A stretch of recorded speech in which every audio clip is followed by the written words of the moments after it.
Let's talk about some numbers.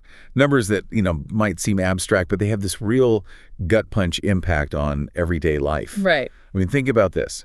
In 2023, a record number, absolutely staggering, 653,100 people experienced homelessness across the U.S. It's hard to even comprehend that scale. Over 650,000 people. Exactly. Without a stable place to live.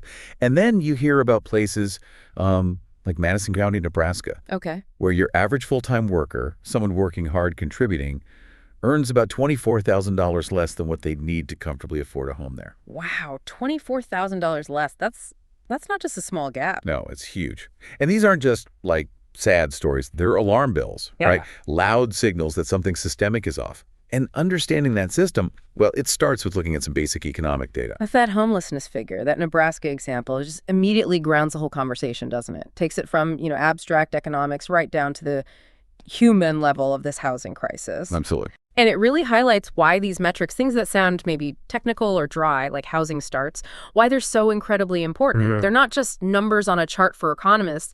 They really are like a barometer, telling us about the underlying economic currents that shape housing supply, affordability, and, well, that basic need for shelter. Exactly. So today, that's what we're doing. A deep dive into U.S. housing starts data. And this isn't just any indicator. It's often called a leading indicator. Which is key. Leading means it gives us clues about what's coming next. Right. A preview of future activity for the construction sector specifically, but also for the wider economy. We're talking GDP, jobs, even how confident people feel about spending money. And to really get our heads around this, we've pulled together insights from, well, quite a few sources offering different perspectives. There's the big report on underproduction, housing underproduction in the U.S., from Up for Growth. Okay. The annual deep dive from Harvard's Joint Center for Housing Studies, the State of the Nation's Housing 2024. Always a good one. Definitely. Then a guide on the macro side from Number Analytics, the ultimate guide to housing starts in macro. And some forecast updates like the U.S. Housing Starts Outlook Q2 2025 update from Forrest and the U.S. Construction Outlook 2025 report. So, good mix of analysis and forecasting there. Our mission for this deep dive is, well, it sounds simple, but it's important. Unpack these sources, figure out what housing starts data really tells us about where construction is now and where it's headed. And crucially, connect that back. Connect it back to how it impacts you, the listener, wherever you happen to live.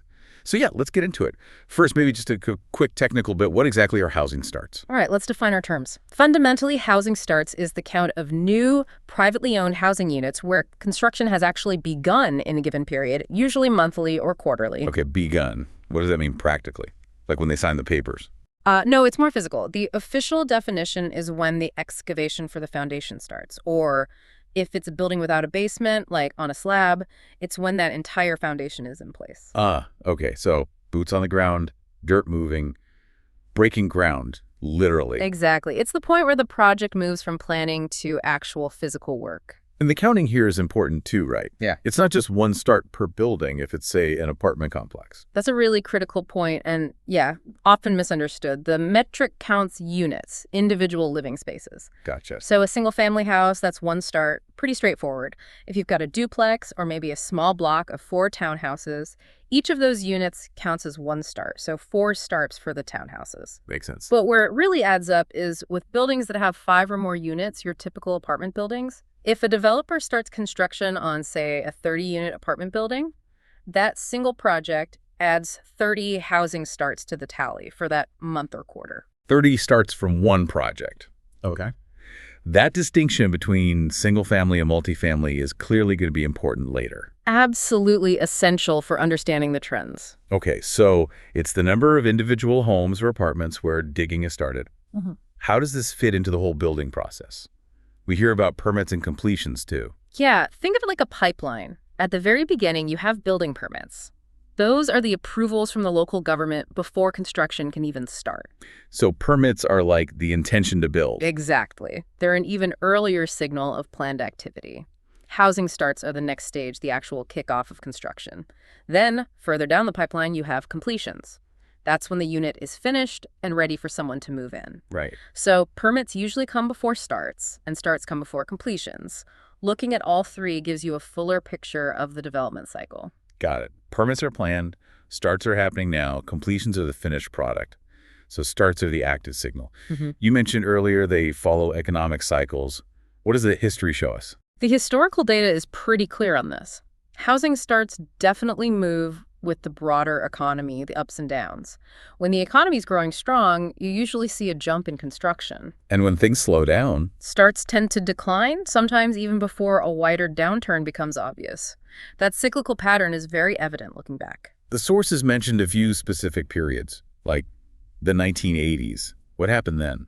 Yeah, the 80s saw an economic recovery combined with some financial deregulation. Those factors together really fueled a big surge in housing starts. Lots of building activity then. And then the early 2000s, that was a different kind of boom, wasn't it? Oh, very different. One source called it a dramatic surge. That period was driven heavily by really low interest rates and, frankly, much looser lending standards. Mortgages were suddenly easy to get. Right, the subprime era leading up to the crisis. Exactly. It created this overheated market that peaked around 2005, 2006, followed by the crash. And how did starts recover after that crash post-2008? That recovery was much slower, much more gradual, and it was heavily influenced by policy. Think government stimulus, interventions by the Fed, quantitative easing. Right, trying to prop things up. Yeah, trying to get things moving again. Starts did gradually increase, but it took years to get back to healthier levels, and they never really reached those, boom levels of the early 2000s again. So looking across these different cycles, what are the big factors that keep popping up as drivers? Several key things come up again and again in the sources. Interest rates are probably the biggest lever. Makes sense. Cheaper mortgages mean more buyers. Precisely. Lower rates boost demand, encouraging builders. High rates do the opposite. They really dampen things. Then there's the regulatory environment. Zoning, building codes. All of that. Local zoning, building codes, environmental reviews, how long it takes to get permits ease the born in, can either speed things up or really slow things down and add cost. Okay. What else? Government stimulus, as we saw post-2008, can give the sector a push. And fundamentally, demographics play a huge role. Like baby boomers or millennials hitting home buying age. Exactly. When you have a large generation entering their prime years for forming households, buying homes, or renting apartments, that creates a strong underlying demand that influences how much and what type of housing gets built. Millennials have been a big driver recently. So rates, rules, stimulus, and demographics. Quite a mix. Let's dive a bit deeper into why starts are such a big deal as an economic indicator. It's more than just counting houses being built, right? Oh, absolutely. Its importance goes way beyond the construction site. The sources show really strong links between housing starts and major economic indicators. GDP, for example. Also domestic product, the total economy. Right. Construction itself, buying materials, paying workers, all that activity is a significant chunk of GDP. So more starts generally mean more economic output. And jobs, obviously. That must have a huge ripple effect. Massive. The construction sector employs tons of people directly, tradespeople, engineers, architects, but also indirectly suppliers, truckers, real estate agents, mortgage brokers. Right, the whole ecosystem. The whole ecosystem. So an increase in starts creates jobs across many related fields. It directly impacts employment numbers. And there's a connection to consumer confidence, too. How does that work? Yeah, there's a pretty well-established link. When the housing market feels active and healthy, you see new homes going up, maybe home prices are stable or rising, people are buying and selling it. It tends to make people feel more optimistic. More secure about their own finances, maybe? Exactly, more secure about their finances, more confident about the economy overall. And that confidence can lead them to spend more on other things: furniture, appliances, home improvements, cars, you name it. It fuels broader economic activity, creates a kind of positive feedback loop. Okay, so it reflects and influences GDP, jobs, and confidence. Yeah. But you emphasize it's a leading indicator. What gives it that predictive power? How does it signal what might be coming? That's really where its value for analysis comes in. Think about the time lag. It takes months, sometimes over a year for big projects, to go from starting construction to actually finishing a home or apartment building. So changes in the rate of starts now give you a heads up about the level of finished supply and related economic activity that will materialize, 6, 12, 18 months down the road. Ah, I see. So if starts suddenly drop off. Exactly. If you see a sustained fall in housing starts, it's often taken as an early warning sign. It suggests builders are pulling back, anticipating weaker demand or tougher conditions. It can signal that the broader economy might slow down or even dip into recession in the coming months or quarters. Kind of like the canary in the economic coal mine. That's a good way to put it, yeah. For certain kinds of economic shifts, it can be an early signal. So who's watching this data closely? Investors? Policymakers? Definitely both. Investors use housing starts trends as one piece of the puzzle to try and anticipate market cycles. A downturn might signal a time to be more cautious, for instance. And policymakers? The Fed? Absolutely. Central banks like the Federal Reserve pay close attention. Big swings in housing starts can influence their decisions on interest rates or other policy tools they use to manage the economy, trying to stimulate it if it's slowing too much or cool it down if it's overheating. Okay, let's bring this back to you, the listener. We're talking GDP, leading indicators. Why should you personally care about housing starts data? Because fundamentally, this isn't just numbers for economists. This data is like taking the pulse of the economy you live and work in. How so? Well, these trends signal things that can directly affect you. Job availability in your area, maybe your wage growth prospects, the interest rate you might pay on a mortgage or a car loan, the overall feeling of economic stability or uncertainty. Well, it's not just about construction jobs. Not at all. When construction is humming along, it's usually a sign of broader economic health, which benefits most people. Conversely, when starts fall off, it's not just bad news for builders. It could signal tougher economic times ahead that might affect your job security or your investments. It helps you understand the forces shaping your own financial world. Okay, that's a crucial link. It's part of understanding the bigger picture that affects us all. Now let's shift to the current situation. What are the sources telling us about late 2023 and the outlook into, say, early 2025? Yeah. It sounds like it's not a simple story right now. You're right. It's definitely complex. There are some really divergent trends happening. If you look at the overall forecast, like the Q2 2025 update from Forest we mentioned, they're projecting maybe 1.35 million starts in 2025 and 1.37 million in 2026.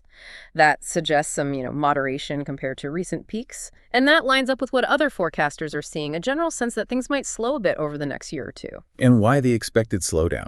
Is it linked to worries about the broader economy? Pretty much. The forecasts are definitely influenced by expectations of slower overall economic growth. And some reports still mention lingering risks of a potential recession. But they don't see a crash, just a slowdown. Right. And interestingly, most forecasts still see a recovery picking up again later, maybe around 2027, possibly hitting 1.47 million starts then. Why the optimism for 2027? It really comes down to something all the sources agree on. The U.S. still has a major underlying shortage of housing. There just aren't enough homes for the number of households, and that fundamental undersupply creates long-term pressure to build more. Okay, so a possible dip in the near term, but a longer-term need remains strong. Now let's get into that divergence you mentioned, the difference between single-family homes and multifamily, like apartments. Yeah, this is probably the biggest story in the current data, especially highlighted in the Harvard report. While the overall forecast might be slowing a bit, actual single-family construction has been doing something different. It's been increasing. Yes. It picked up speed through 2023, and that continued into early 2024. This rise in single-family starts is really important because it's helping, at least somewhat, to add supply to the for-sale market, chipping away at that shortage of detached homes. Okay, so single families actually gaining steam, but that's not the story for apartments. No, completely the opposite. Multifamily starts have absolutely plummeted. The data shows a big drop, like 14% down in 2023 compared to 2022. That was around 472,000 units. 14% is significant. It is. And it didn't stop there. The decline got even steeper. If you look at the annualized rate, it went from something like 531,000 units in the first half of 2023 down to just 343,000 units by the first quarter of 2024. Wow, that's a massive drop in the pace of starting new apartment projects in less than a year. It's a very sharp downturn. But wait, I feel like I see new apartment buildings finishing up all over the place in my city. How does that square with starts plummeting? That's the pipeline effect we talked about earlier. You're right, completions of multifamily units are actually really high right now. The Harvard report mentioned almost 450,000 multifamily units were completed in 2023. That's the highest number of apartment completions in over 30 years. So those are projects that were started When? A year or two ago. Exactly. They reflect the boom in multifamily starts that happened back in 2021 and 2022. There's this big backlog of projects started then that are only now finishing construction. How big is that backlog? As of March 2024, the sources said there were still around 950,000 multifamily units under construction nationwide. And nearly 1 million units still in the pipeline. Right. So yes, new apartments are hitting the market right now, which is providing some needed supply in the rental market in many areas. But, and this is the crucial point, the steep drop in new starts tells us what's coming after this pipeline empties out. Fewer completions down the road. Significantly fewer new apartments will be finishing up, say, in late 2025 and into 2026, because they simply weren't started in late 2023 and early 2024. This could definitely lead to the rental market getting tighter again in the future. Okay, that makes sense. Completions now reflect past starts. Low starts now mean low completions later. So what's causing this big split and the headwinds, especially for multifamily? It really seems to be a combination of factors hitting all at once. High interest rates are a huge piece of it. Mortgage rates being stubbornly high. Yeah, they peaked near 7.8% in late 2023, stayed over 7% through mid-April 2024. That's more than double what we saw just a few years ago in 2020-21. And that doesn't just hurt home buyers, right? It makes it more expensive for developers to finance these big projects, too. Absolutely. Higher borrowing costs make it much harder for developers to make the numbers work on new projects, especially large apartment buildings that require a lot of capital upfront. And for buyers. It just crushes affordability. Higher rates mean much higher monthly payments, pricing a lot of people out, especially first-time buyers. Plus, it fuels that lock-in effect. Right. People who have super low rates from a few years ago don't want to sell. Exactly. Why give up a 3% or 4% mortgage rate to buy something else at 7%?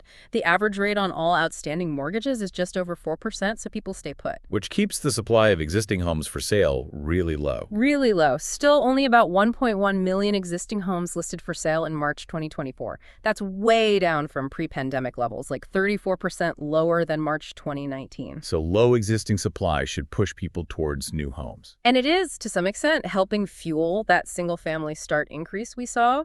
But the builders themselves are facing enormous headwinds on the supply side. Which brings us to costs. Construction costs. Yeah, this is a huge ongoing issue across the sources. Inflation has pushed up material costs generally, but there's one factor highlighted specifically in the U.S. Construction Outlook 2025 report that's causing major disruption. Tariffs. Tariffs? On what? Steel and aluminum. The report points to the administration's 2025 tariffs, effectively doubling them to 50% on certain products. 50%, wow. Yeah, and the report is blunt, saying this has fundamentally altered the economics of building, especially for projects that use a lot of steel. Think big apartment buildings, office towers, infrastructure. How is that playing out on the ground? It's causing major problems. Domestic steel production is up a bit, but not nearly enough to make up for the imports lost due to the tariffs. This creates bottlenecks for fabricators, the companies that shape the raw steel into beams and components. So they can't get the materials they need, or they're too expensive. Both. They're struggling to get affordable raw steel. This leads to project delays and even cancellations. The report mentions lead times for things like architectural metals stretching out to 14, even 18 weeks. That's like 4 months just waiting for materials. That must kill project timelines and budgets. Absolutely. Developers are now having to build in much bigger safety margins for material costs contingencies, jumping from maybe 5% pre-2025 up to 15 or 20%. And get this. Nearly half of the steel fabricators surveyed reported having orders canceled because of these issues. They estimated something like $4.2 billion in stranded inventory materials made for projects now on hold or scrapped. That's incredible. So tariffs are a specific major cost driver and source of uncertainty. What about labor? Still hard to find workers. Still a huge challenge. Construction job openings remain near record highs at the end of 2023, hundreds of thousands of unfilled jobs. And that pushes up wages. It does. When labor is scarce, workers have more bargaining power. Total compensation costs for construction workers were up 3.7% year over year in early 2024. Cumulatively, labor costs are up over 14% just since 2020. Okay, so materials are more expensive, labor is more expensive, it's getting pricier to build anything, and for apartments, there's another rising cost, right? Operating them. Yes, this is a really crucial point from the Harvard report, adding another layer of pressure, especially for rental property owners and developers. Overall operating expenses for multifamily buildings jumped 7.1% year over year as of January 2024. 7% increase in operating costs. hmm What's the main driver there? By far, the biggest factor was owners' insurance premiums. Insurance. Keep hearing about that. How much is it going up? It's pretty shocking. Nationwide, the average increase was 27.7% in that 1 year. Nearly 30%. Yeah. Just for insurance. Yeah. And in some big cities, especially places like Florida that are really exposed to hurricanes and flooding, per unit insurance costs have reportedly more than doubled since the pandemic started. Doubled. So let me get this straight. It's harder and more expensive to get financing because of interest rates. It's way more expensive to actually build the apartment building because of materials like tariff-hit steel and labor shortages. And then once it's built, it's dramatically more expensive just to operate it because things like insurance are skyrocketing. You've nailed it. That's the perfect storm hitting the multifamily sector right now. The rising operating costs squeeze the potential profits, which makes investors nervous and lenders more cautious. Which feeds back into making financing even harder to get. Exactly. The Mortgage Bankers Association reported that the dollar volume of new mortgages for multifamily properties fell by almost half, 46% in 2023. That's a direct reflection of these financing challenges. It sounds incredibly tough to make a new apartment project pencil out right now. It's extremely difficult. And on top of all those cost pressures, we still have the ongoing issue of regulatory barriers. Yes, the rules and red tape. Things like restrictive zoning laws that might ban anything other than single-family homes in large parts of a city, or minimum parking requirements that force developers to build expensive parking garages even if tenants don't need them. Plus, slow permitting processes, complex environmental reviews. All adding time and cost and risk, especially for maybe smaller, more affordable projects. Precisely. These barriers often hit hardest on the types of housing we desperately need more of, that missing middle housing, like duplexes, townhomes, small apartment buildings, the kind that can offer more density and affordability than single-family sprawl. Is anyone trying to fix those regulatory issues? There is some movement. The sources mention that some states and cities are starting to reform their zoning laws, streamline permitting, or reduce parking mandates because they recognize these rules are part of the problem. And HUD, the federal housing agency, is offering grants to help local communities identify and remove barriers. Okay, so some positive steps on the regulatory front, but clearly overshadowed by the massive cost and financing headwinds right now, especially for multifamily. Let's pivot now to the impact of all this. How does it translate to affordability and access for regular people? This is really where it all comes home. The Harvard report doesn't mince words, calling it an unprecedented affordability crisis. You've got high inflation pushing up costs for everything, combined with this fundamental shortage of housing units. Undersupply problem. Right. The Up for Growth report estimates millions of units short nationwide. That combination is just a brutal 1-2 punch for households trying to find a place they can afford. And the stats on how many people are cost burdened are just sobering. They really are. For renters, it's half. 50% of all renter households in the U.S., 22.4 million households, spent more than 30% of their income on housing and utilities in 2022. Half of all renters. That's the highest number ever. Highest number ever recorded, up by 2 million just since 2019. And it gets worse. The number severely cost-burdened, spending over half their income on housing, also hit a record high, 12.1 million households. Spending more than half your income just on rent and utilities? What's left? That's the terrifying reality. For those severely burdened low-income renters earning under $30K a year, the median amount left over after paying for housing was just $310 a month in 2022. $310 for food, healthcare, transport, everything else. Everything else. It's impossible. The reports show these households spend way less on food and healthcare than similar families who aren't cost-burdened. It forces horrible choices. Skip meals, delay seeing a doctor, live in overcrowded conditions, commute for hours. It's not just renters feeling the pinch, though. Homeowners, too. True, the cost burden rate is lower for homeowners, but it's still significant and rising. About 23% of homeowners, almost 20 million households, were cost burdened in 2022. And especially tough for lower-income homeowners. Yeah, for those earning under $30, their leftover income after housing costs actually fell by 18% between 2019 and 2022, even after adjusting for inflation, down to about $627 a month.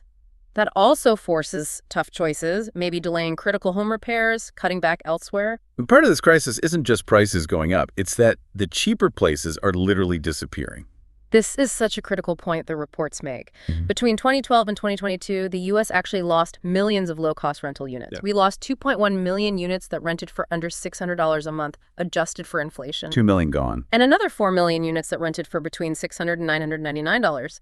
So over 6 million units at the more affordable end of the market vanished in just a decade. How does that happen? Are they just torn down? Some might be, but mostly it's existing affordable units getting renovated and then re-rented at much higher market rates, or maybe converted to condos.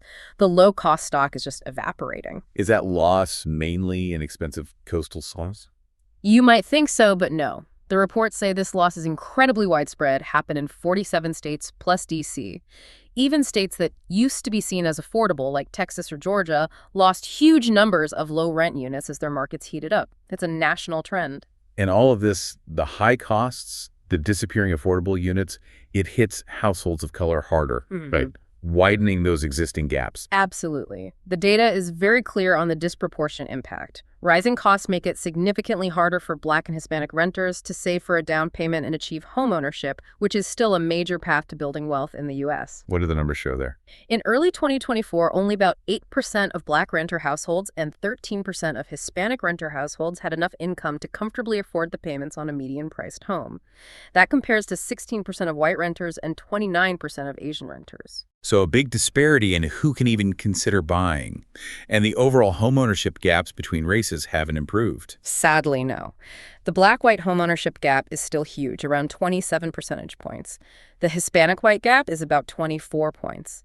And those gaps have barely changed in 30 years. It points to really persistent systemic barriers. What kind of barriers, besides just income differences? The reports mention things like the lack of intergenerational wealth family help with down payments is less common for Black and Hispanic families. Mortgage denial rates are also significantly higher for Black and Hispanic applicants, even controlling for other factors. Why the higher denial rates? The sources link it to challenges with credit history, which can stem from lack of access to traditional banking, and the ongoing legacy of discriminatory practices like redlining and residential segregation. It's all deeply interconnected. A vicious cycle. And the most extreme outcome of this entire crisis, as we started with, is homelessness. It is. The reports draw a direct line from the affordability crisis to those record homelessness numbers in 2023. When pandemic protections like eviction bans and rental aid ended, rents were soaring, and the affordable housing safety net was already strained. It pushed many vulnerable people over the edge. And the influx of asylum seekers added pressure, too. Yes, in some cities, that influx added to the demand for shelter and housing, further straining resources for people without support networks. It paints a really bleak picture in many ways. Are there any bright spots? Any solutions or adaptations mentioned in the sources? Yes, thankfully it's not all doom and gloom. The reports do explore potential paths forward. We already mentioned that the increase in single-family construction is happening and is adding needed supply to the ownership market. That's positive. What about different ways of building? Anything faster or cheaper? Manufactured housing homes built entirely in a factory gets mentioned. It can be significantly cheaper, maybe only 35% of the cost of a similar site-built home. And modular construction, building sections off-site and assembling them on-site, is also seen as promising. Why promising? It can speed up construction, potentially use labor more efficiently, which helps with shortages, and maybe offer more cost control. Adoption is growing. One source projected modular could double its market share to 14% by 2025. But these face barriers too, right? Zoning perceptions? They do. Zoning laws in many places still make it hard to place manufactured homes, and sometimes modular faces regulatory hurdles or outdated perceptions about quality, even though modern versions are very high quality. Okay, what about policy changes? Are governments stepping up? Policy reform is definitely seen as crucial. The reports strongly advocate for things like removing restrictive zoning, freeing up underused public land for housing, making permitting faster and more predictable, and getting rid of those costly parking mandates, especially near transit. And are these things actually happening? Some places are making progress, yes. We're seeing states and cities experiment with zoning reform and streamlining. And federal support through HUD grants is helping push things along. What about help for individuals, like help with down payments? Yes, down payment assistance is highlighted as really important, especially for first-time buyers and closing racial wealth gaps. There are examples like a Massachusetts program offering $50,000 grants. Also, things called special purpose credit programs are being developed to specifically improve credit access for underserved groups. And industry groups are running programs combining education, assistance, and supply efforts. So innovation, policy, direct help. And is the construction industry itself adapting to the high costs and disruptions? They are trying. On the tech side, firms are using AI-powered tools for better cost estimating. Modular construction is partly a response to labor and cost pressures, and reacting to the tariffs and supply chain chaos. What are they doing there? Companies are actively trying to shorten their supply chains, sometimes mandating domestic steel sourcing, setting up regional hubs to have materials closer. They're also getting creative with contracts, using clauses that account for potential tariff hikes, and using more collaborative project delivery methods to manage risk better. So definitely adaptation happening. Now, does this picture look the same everywhere?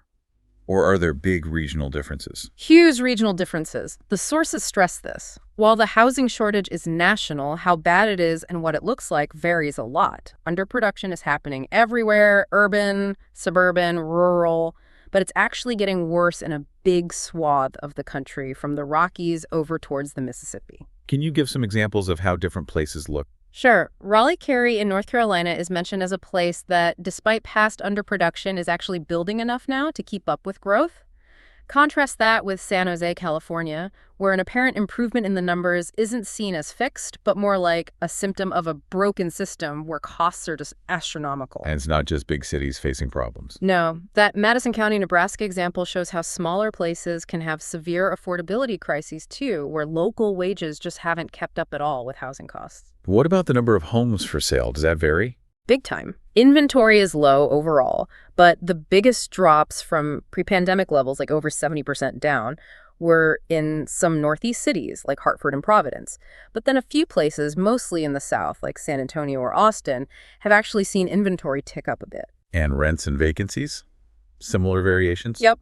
Rental vacancy rates went up pretty much everywhere in 2023, but the biggest jumps were in some formerly super hot markets in Florida and Hawaii, suggesting maybe some cooling there. But paradoxically, rent growth is now fastest in some smaller, cheaper cities in the Northeast and Midwest, maybe as people flee the really expensive places. Interesting. And those crazy operating costs like insurance, is that worse, somewhere specific? The Harvard report pins the fastest growth in operating expenses on the Southeast, and they directly link it to the huge increases in property insurance premiums there, driven by the rising risk of hurricanes and other climate-related disasters. A direct climate change linked to housing costs. Wow. Are people moving in response to these regional affordability differences? Well, overall, moving rates are actually low historically, partly because of that mortgage rate lock-in. But among those who do move, yeah, the trend continues away from expensive big city centers towards suburbs and smaller metros. And interestingly, rural areas have seen increased inflow for 3 years running now. Likely searching for affordability. Very likely a major factor, yes. People are looking further afield for places they can afford to live. So the regional picture is really varied and dynamic. Okay, this has been incredibly thorough. We've covered the history, the definitions, the current complex picture, the drivers, the impacts, the regional variations. Looking ahead now, what's the outlook? What are the big challenges remaining? Well, the near term, thinking 2025 into 2026, the outlook reports describe it mainly as uncertain. Uncertain why? Mostly tied to the big question marks around overall economic growth. Will there be a recession? What will happen with interest rates, especially given volatility in the bond markets? Those factors create hesitation. And longer term, beyond the next couple of years. Longer term, demographics come back into play. Lower birth rates, changes in immigration patterns, though immigration did jump recently, these could reshape underlying demand over decades. And that sharp drop in multifamily starts we discussed.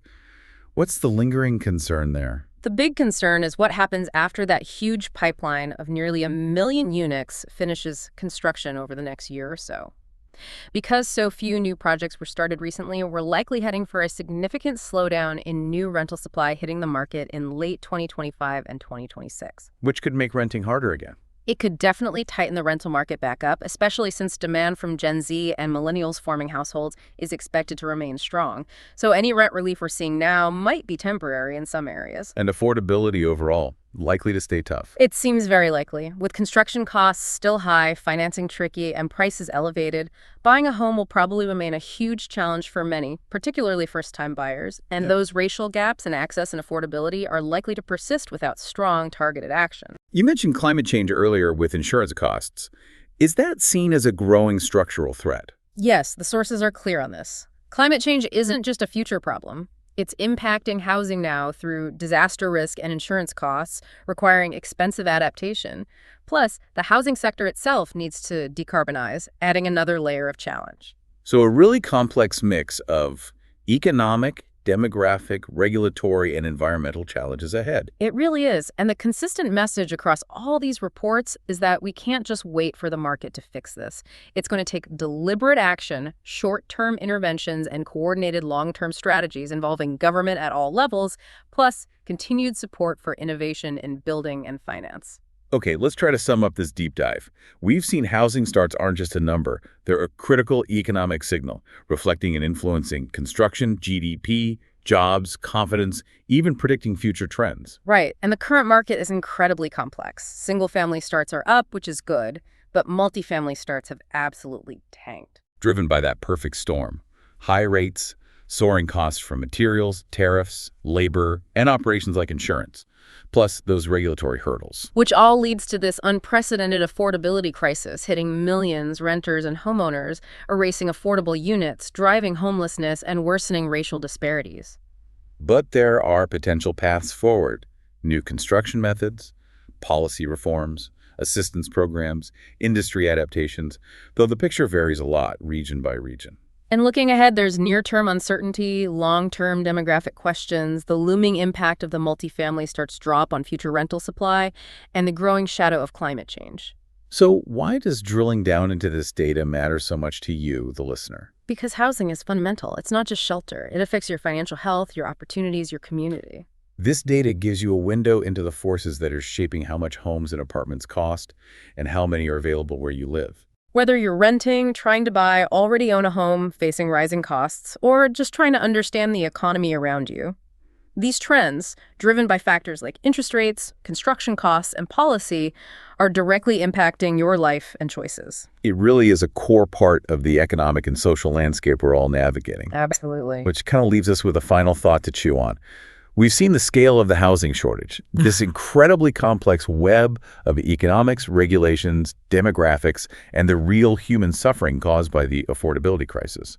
So the question becomes, what's our collective responsibility here as individuals, as communities, and how can understanding this data, really getting into the weeds like we did today, empower us to push for real effective solutions right where we live?